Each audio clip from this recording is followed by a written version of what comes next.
So we're here, episode 6, Yes. okay, of Southern Perspective with our mayor here, Lachlan McDonald. Welcome.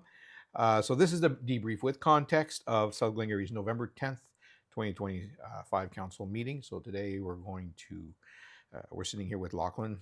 We take a look at how South Glengarry is planning ahead for both for the infrastructure Yes. that they rely on pretty much every day, and the community spaces that brings South Glengarry together. So we're going to touch on the latest bridge assessment, that are shaping long-term investments.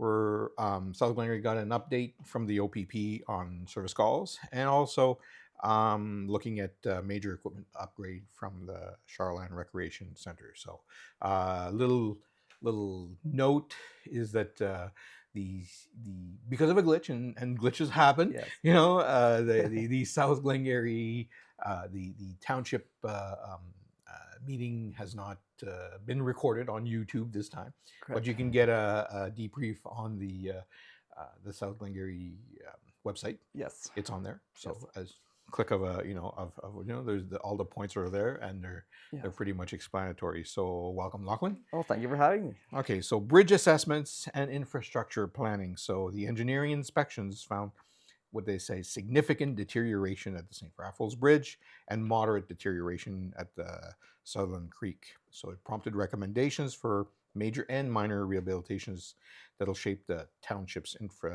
infrastructure planning. So can you walk us through what the findings of these bridge assessments and what that means for South Glengarry's infrastructure planning? Yes. So a little context would be last year's budget. We put $200,000 in anticipation for the St. Raphael's Bridge on Frog Hollow. Okay. Unfortunately, that one, as if you read, like minor rehabilitation is 200, and what the engineers are recommending is 1.2 million. So obviously we don't have that money in, and then a major repair or replacement is 2 million and some. Okay. And going through that, a minor would be kind of like, in this case, I think the term lipstick on a pig would do. Okay. So it would extend the life from now. We'd have to do the repair, like the redo in 5 years. But if we do a minor rehabilitation versus just a small repair, it should take us another 30 years before we have to repair it. So that's always that balance, and spending the right amount of money at the right point. In terms of what that means, minor would be like guardrails, perhaps like a new patch on top, maybe some work underneath. Taking it up to like a rehabilitation versus a repair, you're probably re-strengthening some of your buttresses or like your structural elements. Obviously, a replacement is the whole thing, kind of redoing it. And then we also had one in Sutherland. That one came in, I believe, under what we thought. So that's a positive. That was the minor rehabilitation. Yes. Yeah, but even minor rehabilitations cost a lot, and I find municipalities are under two pressures, right? So there's the pressure of inflation on our infrastructure, and we're talking millions of dollars. And additionally, to build it to current standards, it's also like if you built a bridge based on what it is one account or one cost, and what it should be based on new geometric data, and like making sure it's like built to the standard now, it adds another several million across multiple bridges. So that's the battle municipalities play, is inflation, and the standards are higher because that particular bridge in Frog Hollow or St. Raphael's is not wide enough for farm equipment to pass. Okay. So the big conversation, and it was an info report, so there was no decision taken, was do we do minor major repairs, or do we like just replace the whole thing? And then we added one, do we consider closing that bridge? Okay. So that was another thing that council said, like we do want to investigate that, because at $2 million we'll get traffic data, and unfortunately South Glengarry walks the walk on those ones. There was one on Kinloch Road we'd previously closed, 2 box culverts. So it's going to cost $2.2 million. Okay. We said it's not viable, but I think I went a little off. No. That's the point is context and explanations as to why we go into bridge rehabilitations, or as you say, changing or whatnot. Yes, we have a lot of bridges in it. They're quite expensive to fix, and you really have to think that whenever they were first installed 50 years ago, there might have been grant funding. Now there's no more grant funding for roads and bridges. So it's incumbent upon the municipality, and we are catching up to that, like putting enough in reserves to be sustainable. And that's the idea behind our infrastructure, because you kind of touched on that in your intro, is we're trying to take something that if we don't fund it properly, levels of service, like we might have to cut back on certain things, Yeah. or we invest more. But an investment in the community is increased taxation, so Yeah. it's a fine balance. Sort of a proactive approach as opposed to a reactive approach. Finding some reports on bridges that may need some investment Yes. in the near or maybe later future, and keep those on the radar. Yes, and in addition, with that information, we try to fund it sustainably. South Glengarry, I believe, is the only municipality aside from the counties in STNG that has no debt. So we're trying to fund it through like in a sustainable manner, not do it when it comes up. Also, we have to take on debt, which is principal and interest in following years. So we've been successful so far, but it's a fine battle. Yeah, yeah, and it is remarkable for municipality not to have debt, especially in this day and age. Yes. So good. Okay, so the OPP, calls for service. This is a sort of a year-to-date Yes. snapshot. So you had a report from Staff Sergeant Normand Lamontagne, who reported that from January 1st to October 20th, the OPP responded to 3,565 calls, and Yes. For that period of time, it's a 16% decrease from last year. So this may reflect stronger prevention efforts or shifting community standards. So, given the fact that there seems to be a 16% decrease, what do you think that's driving this trend downwards in South Glengarry? Oh, just the greatest place to live. Okay, that's a nice short. Yeah. That's the concise answer. People Yeah. are respectful. I think sometimes it's like the variability between years. Like it Okay. could be a few events, but And you did mention that this is year to date over a full year last year, right? yes. So that's a fair thing We too. discussed Is that. like we're talking 10 months versus 12 months in comparison to the previous year. But I was glad to see there was more ride programs. I think there were DUIs were similar. Somewhat unfortunate is across the board. Like a lot of the topics he talks about are generally like domestic violence. Like you can kind of see like intimate partner violence. There's assaults, sexual assaults that are on that list, and a lot of those are on the domestic side. So I mean, I would love to be able to solve that problem, but it just reminds you that a lot of the damage is done like with those closest to you. So I guess Yeah. if there is somebody suffering the OPP, and we've talked about it before, as a CERT program where they have a mental health expert with a Yeah. policeman. So if you are suffering from those situations, please do reach out. And there's a mental health professional with the police, so it's not as intimidating if you're going Yeah. through that. I'm sorry, I mean it's a little deeper that part. No, of it, no, but no. That's exactly what we're looking for, and especially the fact that you're saying that maybe there are perhaps more ride programs, and everything sort of affects everything else, right? Yes. Whether a ride program might affect violence at home, or everything is all interconnected. So if you do have, or there's partnerships with the police for services, for mental health services, yes, then at that point, all that becomes preventative in the sense that we can sort of look forward to maybe decreased numbers yes, if there is prevention or programs into play. yes, yes. And that CERT program, I think we've talked about it many times on this, but it is valuable, and they're getting a second unit with one OPP officer and one mental health professional. Yeah. And again, for those more domestic calls, like sometimes it's intimidating to have two police officers, so it's Yeah. nice to have somebody trained specifically for those types of things, whether it be mental health specifically or like a domestic action. So And there's usually always somebody on shift or I don't know. I think probably during there's two groupings, like so OPP and mental health professionals, so there'd be two Okay. of them. I can't imagine they'd be all the time. Yeah. But I think with the two of them, likely day program. Okay. I don't know the specifics, so I can get that back to you more accurately. However, having two is like just expands the service because it's STNG, and Yeah. it's been very well received. Okay, that's very cool. So there was a fee waiver for the Glendaler's Winter Sports Club. So council approved a fee waiver for the Tartan Hall on November 30th, 2025, breakfast with Santa. Yes. So choosing to support the Glendaler's Club and emphasize the event's community building value despite staff's recommendation to apply standard rental fees. So what made council ultimately decide to waive the fees despite the recommendation, and is there a framework so that yes, so late November is our grant program, and I think it's tapped out for 2025. So Okay. administration can't say yes because council gives them an envelope of funding, So that's why they had to say no, because there's no money there. But council can always override their own policy. And I think Deputy Mayor Lang said it well. Christmas and kids, great thing to support. So for $150, easy peasy. Okay. So we're not talking thousands of dollars. We're talking $150. Yes. Yeah. And it's just a lost revenue Yeah. and setup. So like a minimal cost. Yeah, that's the reason I mention that is that sometimes you have these headlines even on on the township's website, and you have this as a headline. You're saying, oh my gosh, you're waiving fees, and you're saying, well, it's $150. Yes. And it's for a Santa breakfast for kids. Yeah.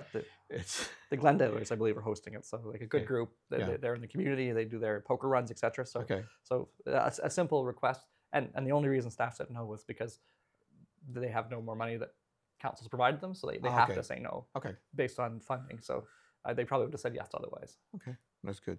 So dehumidifier replacement at the Sutherland Recreational Center. So you approved or council approved $66,523 for dehumidifier replacement at the Sutherland Recreational Centers.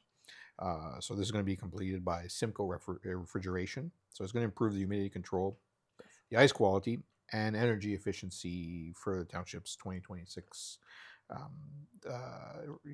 sports and recreation infrastructure fund. So why was this necessary and what were the risks of keeping this aging unit? Yes.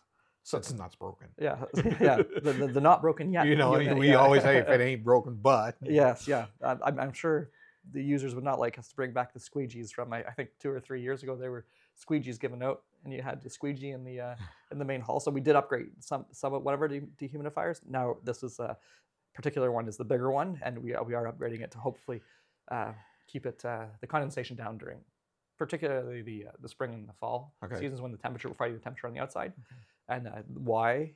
2 reasons. One, we're doing an overhaul of the arena anyway, funded by MPP Quinn. We got about $900,000, and we'll be spending it next year. So it's part of that program, and this particular portion came before that because we wanted to make sure we had the dehumidifier, so when the work happened, we weren't racing to get it in. Like we're getting it, we're paying not a premium, 15% from somebody else buying it for us. Yeah. So we're trying to be wise with our tax dollars and get it so that whenever the work is done, it's ready to end there. So that's why we're doing it. We're purchasing it or approve the purchase of it. So proactive versus reactive as well. Exactly, because you'd hate for that thing to 1 go down or 2 whenever the renovation happens to have to better renovate once than once and a half. Yeah, and then as we discussed before the interview, better to upgrade the dehumidifiers than to upgrade the squeegees, right? Yes, yeah. I did like the way you said that before. Yeah. So good. All right. So across these 4 items, I mean, you did say that there was a sort of a lighter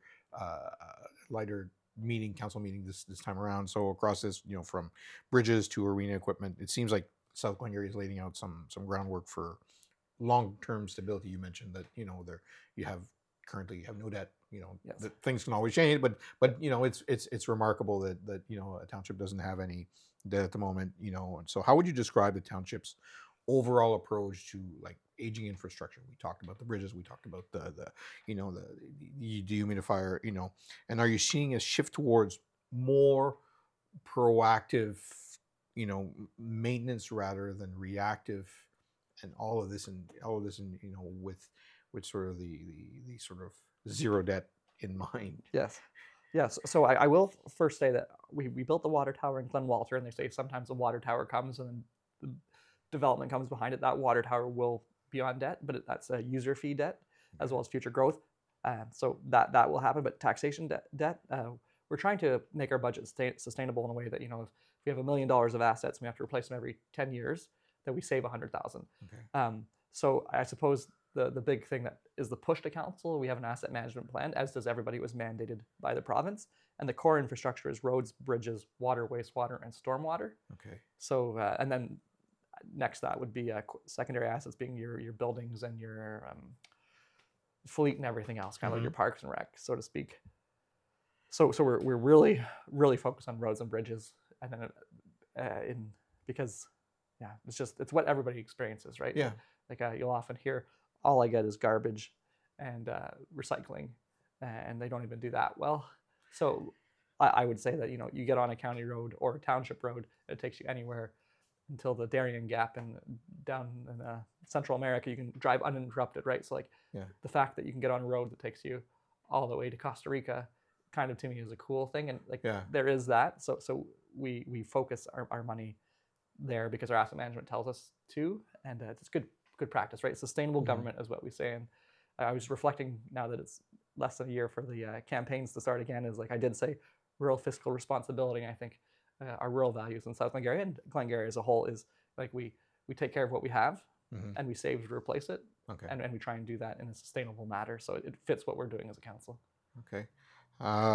So anything else you'd like to touch on? How many meetings are there left this year? I think we have a couple, right? Three meetings and a budget meeting or two, depending. Okay. So, I mean, if they count the counties, then there's two more and then a budget meeting. So Yeah. it gets a little busy in December. But Yeah. if I was to highlight something, our community the Santa Claus parades are upcoming. So if you have kids, or I'm fortunate, if you don't mind me going a little No. about me, we have a gentleman. So his name's Fred. He's 70, but he's perpetually a young lad. So he comes over on Fridays and he loves Santa Claus parades. So if you have a young one or a young at heart, Yeah. Our Santa Claus parades are coming up, I believe, late November and early December, the last week and the first week on those Saturdays. So please get out there and enjoy Santa. Yeah. You can find the information, I believe, on the Township website, probably. Yeah. Yes, yeah, I'm sure we have it there, or our Facebook would have it as Or your well. Facebook would have it as well, too. Okay. So finally, we are going to, again, be asking the public. We did ask if they want to weigh in on, on Southern perspective and ask the mayor a question. So we didn't get anything last time. Maybe that's my bad because the questions went out late last week. So check the Facebook page so that you can actually see where there's that question. I do sort of scan the whole wherever I posted to actually see if there is a question. But if you have something, again, we're going to ask the public to put forth one question. Okay, so that you can ask Mayor McDonald. As always, we ask that the question be relevant, concise, respectful, and we do want to give the people of Glengarry, particularly South Glengarry in this case, a voice to actually say, well, ask, what's up, what's going on, can you help me with this, or I've heard that, and that's something that you can ask sort of remotely. Not armchair quarterback, but still, in a concise sort of, concise political manner and remotely here on a certain perspective. So, and that's what we want, just to get the Glengarrys to interact with your local politicians. Yes, and if it's a hard-hitting question, I'm okay with that too. Hard, so there you go. So we heard it here first. Okay, Yeah. Hard hitting is good, but we will vet, but hard hitting is pretty good. So thanks for watching. Spread the word, as we also say, smash the subscribe button on YouTube. That's very important to help us keep us on the air and to try to do as much as this as possible. Subscribe to @myglengarrytv.com. Mayor McDonald, thank you very much. Thank you very much. Okay.